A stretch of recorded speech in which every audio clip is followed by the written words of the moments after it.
Good morning, everyone. Welcome to Pre-Market News and Views by In the Money Stocks. Today is Wednesday, April 16, 2014. Thank you all for tuning in. Let's jump right into the charts here. You're going to see the futures are trading higher this morning by about 8 points at the moment, right to around 1747.5. So the markets have rebounded this week, beginning on Monday with the big rally and continuing ever since. You can see the overnight action. Basically, futures just ramping up and now just flatlining across the board. But nonetheless, markets are higher, and we'll have to respect what we're seeing. This is an options expiration trading week, monthly expiration for the month of April. That will occur tomorrow because the market will be closed on Friday. So you could see a little bit more whipsaw. We've really had some tremendous whipsaw throughout the week, and you could just see even yesterday how the market really rolled over into 1 o'clock and then ramped right back up into the closing bell. So I don't know if we'll get that type of action again, but you never know. Options expiration, anything can happen. There are earnings starting to come out in droves here, so we have some earnings that we're going to talk about in a moment. But before we go any further, I just want to point out that Janet Yellen, the Federal Reserve Chairman, is speaking today. So just be prepared for that. Janet Yellen is speaking today. I know she'll have some prepared remarks to be released in the media, I believe, very shortly, so you want to watch for that. And then I believe her speech is right around the noon hour. So again, Janet Yellen is giving a speech today. You do want to know about that and pay attention. I don't know what she's going to say, but she is speaking in New York, and I believe that is at around 12:30, 12:25 East Coast time. So just be prepared, and we'll see how the market plays out. There are also a bunch of other Fed governors out yesterday and today that are giving speeches, and they're talking it up. And again, the markets love that because they just want to know that the central banks are going to keep pumping money into the system, keep printing money out of thin air. That's really the secret to the economy as far as they're concerned. I disagree ultimately, but that's what moves markets. So be aware of that. Janet Yellen is giving a speech today, and we'll see how that all plays out going forward. But nonetheless, when she speaks, it can move markets, and you want to be aware of that, at least going forward. All right, let's take a look at a few things out here. We're going to start off with Intel. They reported earnings yesterday. Doesn't really matter what the earnings were. The stock closed yesterday at $26.77. It's trading at $26.87. Can Intel go higher in an up market? Yes, the answer is yes, it can. Watch for resistance really around $27.50 to $28. That's where the stock should hit pretty good daily chart resistance. I do not know if it gets up there, but that's the only level that I'm seeing. If the stock falls down to $24.70, that's where you can trade it on the scalp side for a long play. Other than that, there's really not a lot you could do with Intel at the moment. Another big name here, old tech, is Yahoo. Yahoo reported earnings yesterday. The market likes what they said. The stock closed at $34.21. Right now, the stock is trading at $36.88. I will have some gap resistance levels for Yahoo.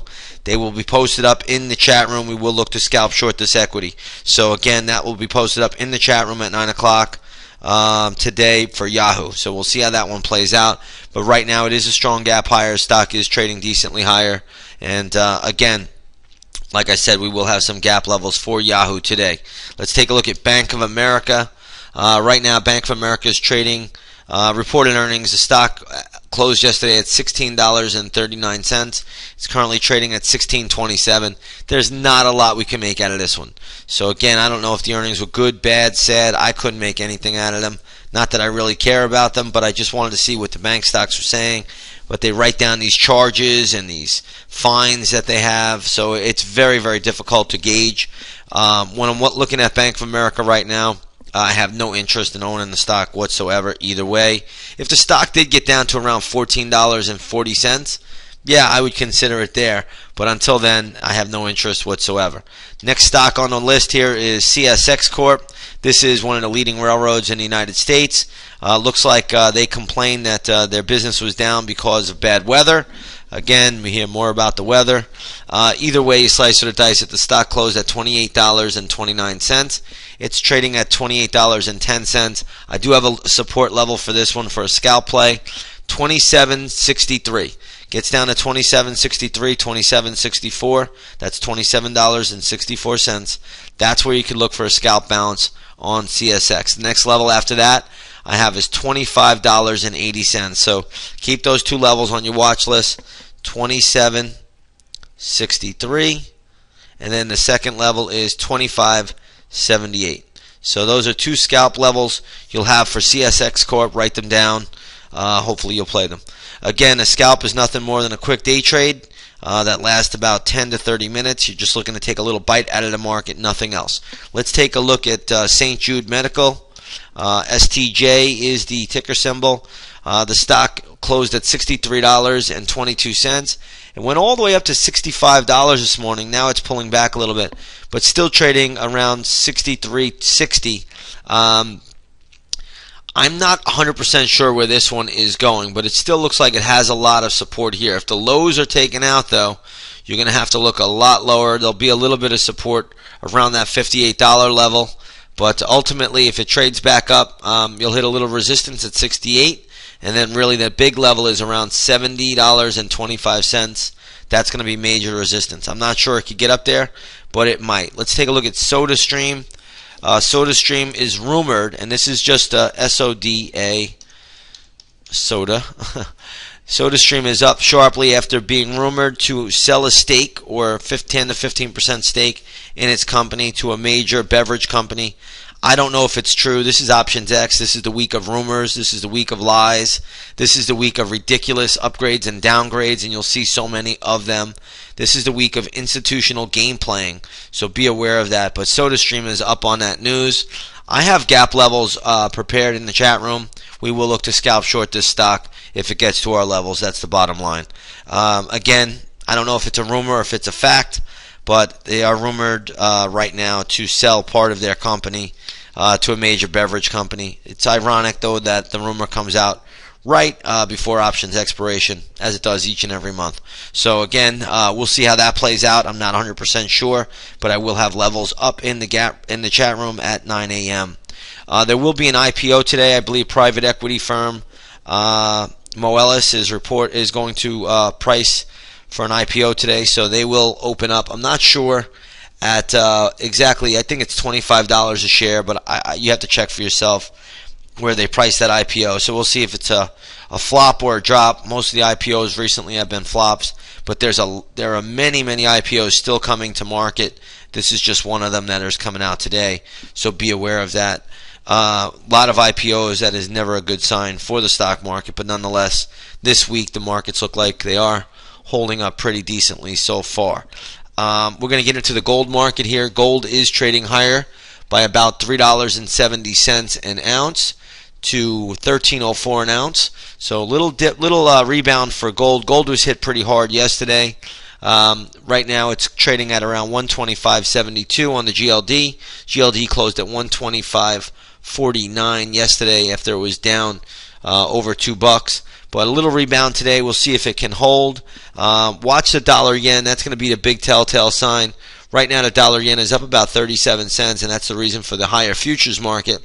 But again, if the dollar yen starts to slip, that would be positive for gold.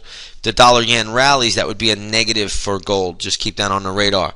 Looking at crude oil today, you do have crude futures trading up about 90 cents to 104.65 a barrel. That's $104.65 a barrel.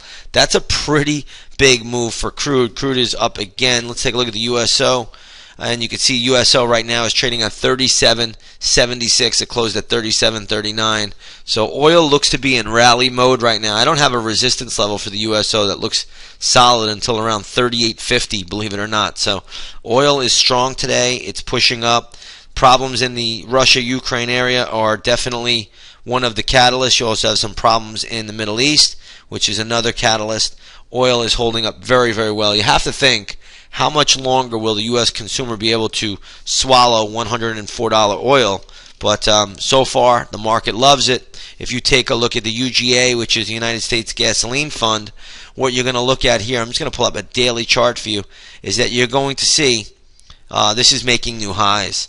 So today, the United States Gasoline Fund is making new highs. As long as that moves higher, you will be paying more. at the pump. Right now it's trading at 61.75. It closed at 61.44. But again, the consumer is starting to pay more at the pump, and that's always a direct tax, and that does eat into U.S. Consumption. And remember, U.S. Consumer spending accounts for 70% of the GDP in the United States. So with that said, everybody, we're going to leave it here short and sweet. Hope you all have a great trading day, and we will see you on the charts.